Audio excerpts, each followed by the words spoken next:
علامہ اقبال نے کہا تو تھا توحید کی امانت سینوں میں ہے ہمارے، توحید کی امانت سینوں میں ہے ہمارے، اصل نہیں مٹانا نام و نشان ہمارا۔ نہ طرز بیان ہے نہ طرز تکلم۔ میرے تقریر سننے والوں کو السلام علیکم ورحمۃ اللہ وبرکاتہ۔ الحمدللہ نحمده ونصلي على رسوله الكريم اما بعد فاعوذ باللہ من الشیطان الرجیم بسم اللہ الرحمن الرحیم وما خلقت الجن والانس الا ليعبدون۔ تمام تعریف وحدہ لا شریک لہ خالق الکائنات مالک الارض والسماء کے لیے ہے، جس نے ہمیں اس دار فانی میں اشرف المخلوقات بنا کر بھیجا، اس لیے پڑھو الحمدللہ۔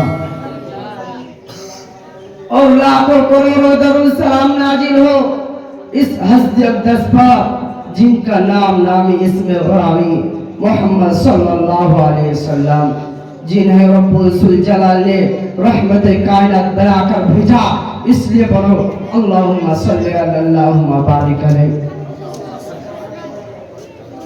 آپ لوگوں کو سامنے جس تقریر کو پیش کرنا چاہتا ہوں وہ ہے توحید اور اس کی اہمیت۔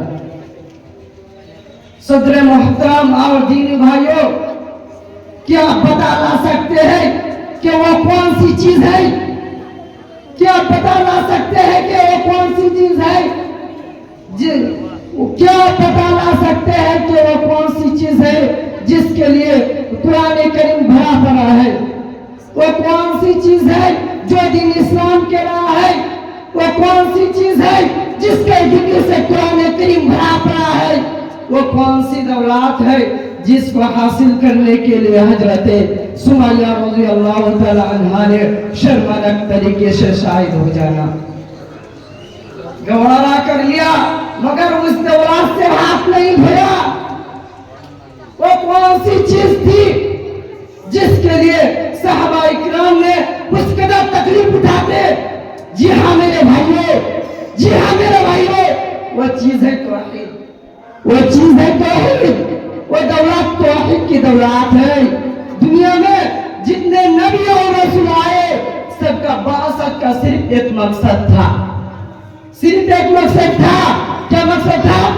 کہ اللہ کے بندے صرف اس سے اللہ کی عبادت کرے، صرف اس سے اللہ کی عبادت کرے، اس کی عبادت میں کسی کو شریک نہ کرے میرے بھائیوں، اس کی عبادت میں کسی کو شریک نہ کرے میرے بھائیوں۔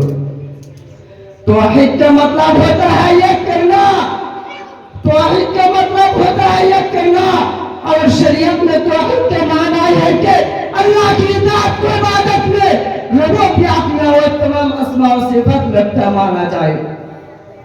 اگر اس کے علاوہ کسی کو رب بنا چاہے تو یہ بھی توحید کا خلاف، اس کے علاوہ کسی کی عبادت کی جائے تو یہ بھی توحید کا خلاف، اور اس کے صفات اور اس کے ناموں کو جس میں وہ اللہ کے لیے استعمال ہوتے ہیں کسی اور کے لیے استعمال کیا جائے تو یہ بھی توحید کا خلاف ہے میرے بھائیوں، یہ بھی توحید کا خلاف ہے میرے بھائیوں۔ مسلمانوں کی تاریخ گواہ ہے، مسلمانوں کی تاریخ گواہ ہے، جب تک ان کے سینوں میں توحید کی دولت تھی یہ زمانے میں سرفراز تھے، یہ زمانے میں سرفراز تھے، جب تک ان کے سینوں میں توحید کی دولت تھی یہ زمانے میں سرفراز تھے، صحب عروج تھے۔ لیکن جب توحید کو چھوڑ کر مسلمانی شرک کی غلاظت کو مبتلا ہو گئی، اسی دن سے مسلمانوں کی زوال کی کہانی شروع ہو گئی، اسی دن سے مسلمانوں کی زوال کی کہانی شروع ہو گئی۔